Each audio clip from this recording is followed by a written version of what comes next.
Health is very important for ministers because it is usually said your health is your wealth. There's no minister that can fulfill his purpose or her purpose without a good health. Fortunately, the Bible tells us how to have a sound health. My name is Pastor Wole Ogunbenjo, the DCC Superintendent of Ojolowo DCC Lagos. I'm an health instructor by the grace of God, and I talk mostly on natural health. And I teach health and wellness in Christ Apostolic Church Leadership Training PLR since 2022 to date 2026. Health is very important for ministers because, as it is usually said, your health is your wealth. There's no minister that can fulfill his purpose or her purpose without a good health, without a sound health. Fortunately, the Bible tells us how to have a sound health.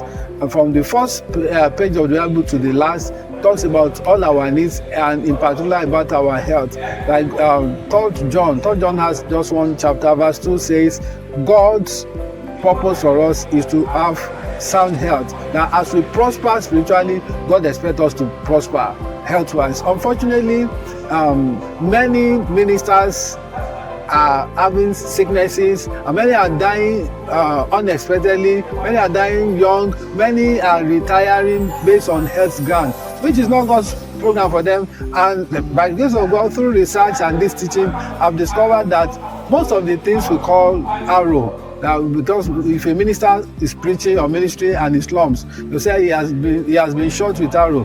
It has been discovered that 90% of them are not arrows, they are not powers of darkness, but it has to do with our attitude toward our health. Let me quickly say this, about 4 or 5 things that the Bible talks about on how to have sound health. One, the first one is we should eat healthy food.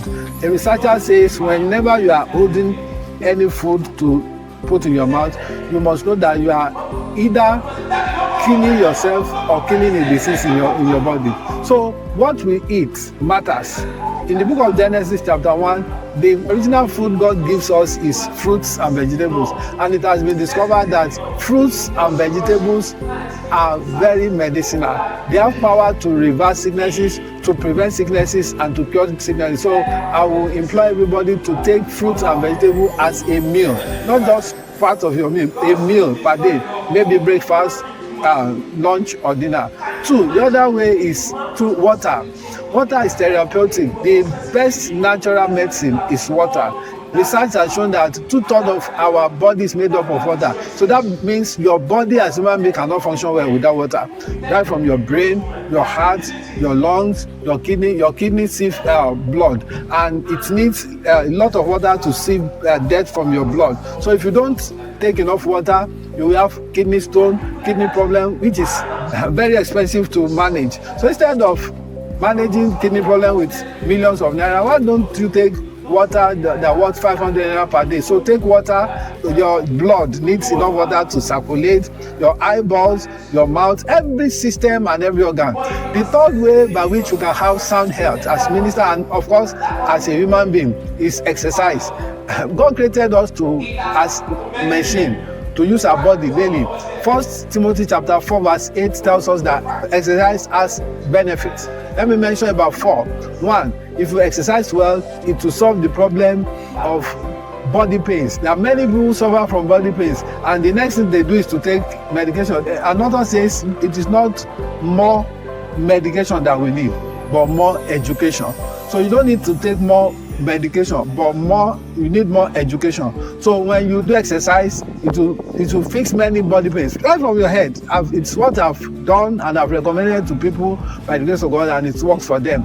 Another thing that exercise does is that it makes your blood circulate well. It helps our organs like the heart, the kidney. The heart pumps the blood, the kidney sieve the blood, the lungs. When you exercise, your lungs and heart are strengthened. Like power breathing. Power breathing is when you breathe in, hold it on for a while, for about 10 seconds, you breathe out gradually. Your lungs and your heart are refreshed and they are strengthened. Another thing exercise does is that it strengthens your muscles and your bones. You know, the more you sit down, the weaker your muscles and your bones become. Unfortunately, many ministers, because we sit down to attend to people for 2 hours, then you want to come up, you are tired, and you do that every day, so your muscles and your bones will be getting weaker. So, but when you exercise your body daily, you get refreshed, your bones are strong, your muscles are strong and fit. Apart from exercise, rest is good as well.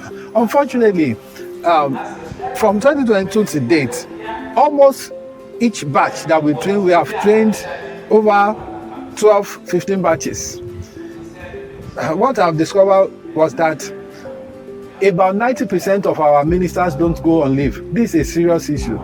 When I asked them during the class, how many people went on leave last year? Only 4 out of 40. So that means about 10%. And it has always been the case. I think the church authorities have to see to this. Maybe they need to enforce it. And I told them, when you are going on leave, don't go on revival. Don't go to fast. By the grace of God, I've been in the ministry for over 34 years. I've never missed my leave.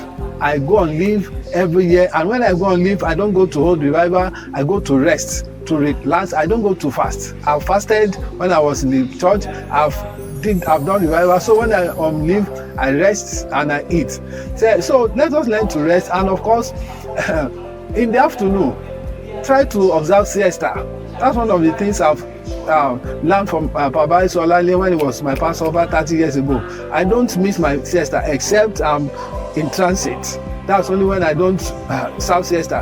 And by the grace of God, from the since 2022 to date, I've had testimonies of ministers who have come to the training, who have listened to talks, and they have been practicing it. Even till yesterday. Yesterday I was with somebody, a senior minister in Christ Apostolic Church, who told me that it was when he came to KG for this program that he never knew he could still walk well, but that since then that he has listened to all this talk and he's working on them, that he could walk well.